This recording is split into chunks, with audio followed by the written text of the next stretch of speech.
Nah, hari ini kembali lagi dengan gue, William, di Lazy Monday.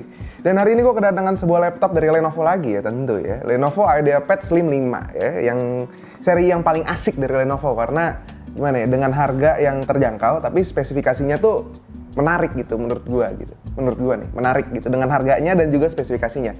Karena Lenovo IdeaPad Slim 5 ini tuh udah datang dengan Ryzen 7 5700U, udah dapat Radeon grafik, RAM-nya 16GB, SSD-nya 512, dan RAM-nya di sini 16GB dan ini udah soldered, jadi nggak bisa di-upgrade, tapi 16GB udah lebih dari cukup menurut gue untuk laptop yang bisa dibilang tipis begini ya. Ini laptop produktivitas kayaknya RAM 16GB tuh udah lebih dari yang lo butuhkan gitu. Bahkan mungkin untuk lo yang udah ngedit di 4K, terus udah ngedit dengan footage yang lumayan berat, biasanya tuh footage raw kayak nggak raw per se, nggak raw red gitu, tapi rawnya tuh masih yang kayak vlog, kayak slog gitu-gitu ya. Itu tuh udah cukup menurut gua 16GB, karena untuk footage 4K sebenarnya sekarang udah nggak terlalu berat juga dan dia udah ada Radeon grafik, berarti udah ada hardware accelerated walaupun ya nggak terlalu signifikan sih, tapi seenggaknya sudah membantu gitu. Dan menariknya lagi, laptop ini sudah datang dan pre-installed dengan Windows 11 ya, dan gue cukup kaget ya. Nggak tahu ini emang bawaan dari sananya, retailnya nanti akan bawaannya langsung pre-install Windows 11, tapi pas nyampe ke sini, loh udah Windows 11 gitu. Dan so far laptop ini sih yang pertama nyampe kantor dan udah pre-install dengan Windows 11 sih yang gue pegang. Dan laptop ini juga udah lengkap dengan Office Home and Student seperti biasa ya. Lenovo selalu memberikan bonus Microsoft Office Home and Student.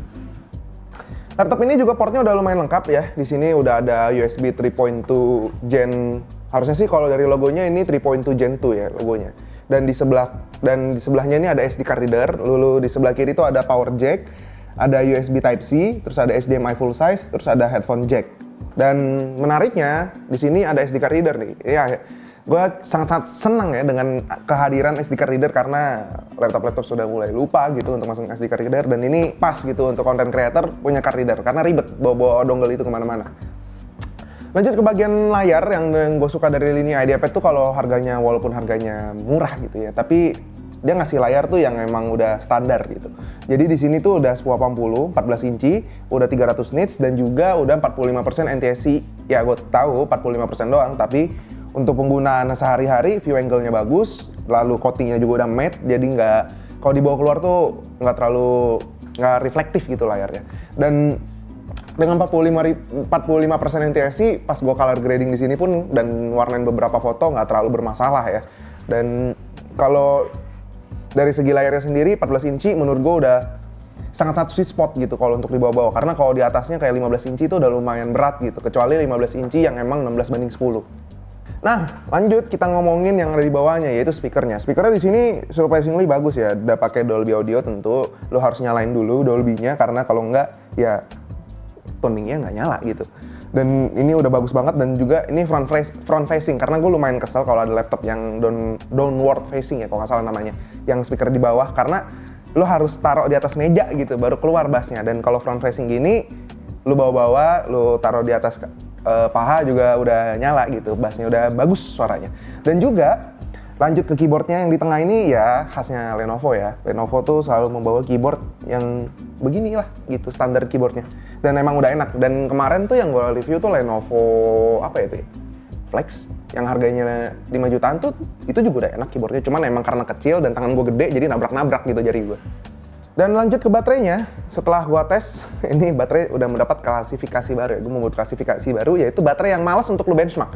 Karena kemarin gue cas ini sampai 100% ya kan, gue bawa tidur ya kan, gue bawa ke atas, gue nonton gitu, dengan brightness-nya tuh 30%, wifi-nya tuh full, dan gue pakai ini buat nonton stand up special gitu. Jadi satu stand up-nya tuh biasanya kan 1 jaman gitu.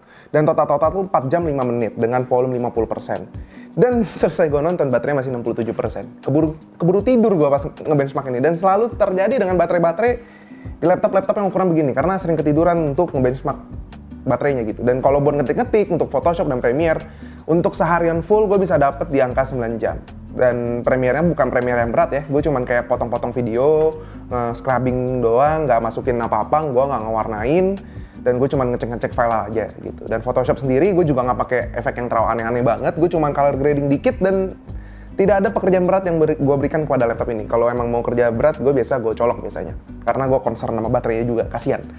Dan setelah kita ngomongin beberapa hal bagusnya, gue mau nge-point out beberapa hal yang menurut gue cukup concerning untuk gue. Karena di sini ya memang ini tidak penting ya, dan gue suka buka laptop ini satu tangan gini nih. Dan ini hinge-nya agak terlalu ketat gitu ya. Dan top covernya sendiri dengan yang bahannya, ini kan polikarbonat ya. Ini tuh rawan banget lecet. Dan untuk bawa kemana-mana tuh harus hati-hati banget. Apalagi untuk orang kayak gue yang cukup kasar gitu ya kalau pakai barang. Jadi ini harus hati-hati banget gitu gue bawanya ya. Bukanya juga harus pelan-pelan gitu karena gue takut lecet gitu laptopnya. Dan untuk benchmarknya sendiri tidak akan saya bacakan. Kalian bisa lihat sendiri, ini lagi ada slideshow untuk benchmarknya sendiri.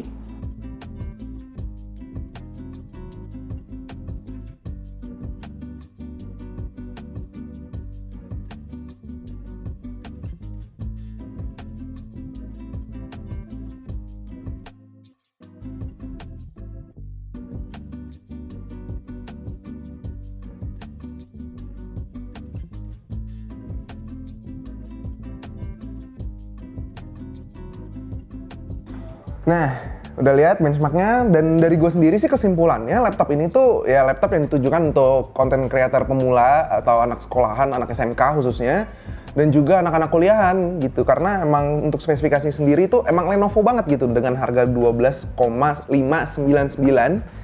Laptop ini tuh punya spesifikasi yang menurut gue sudah sangat-sangat menunjang, apalagi untuk pekerjaan-pekerjaan. Bahkan gue After Effects itu cukup kuat di sini, dan gue udah buka beberapa file Blender gue, lumayan bisa diandalkan lah, walaupun nggak bisa yang berat-berat banget gitu.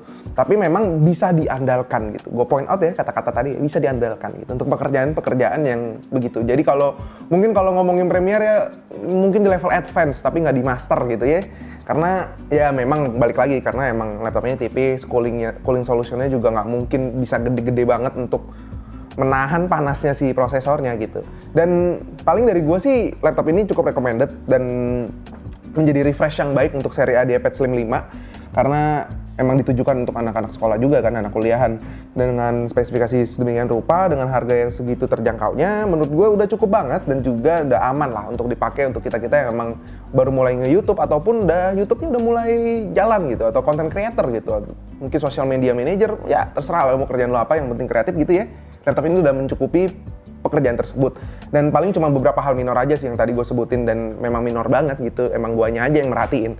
So segitu ya dari gue, jangan lupa like, share, dan subscribe. Jangan lupa follow Instagram kita di @lazymonday, follow Instagram pribadi gue di @wi__nko. So segitu aja, bye bye guys.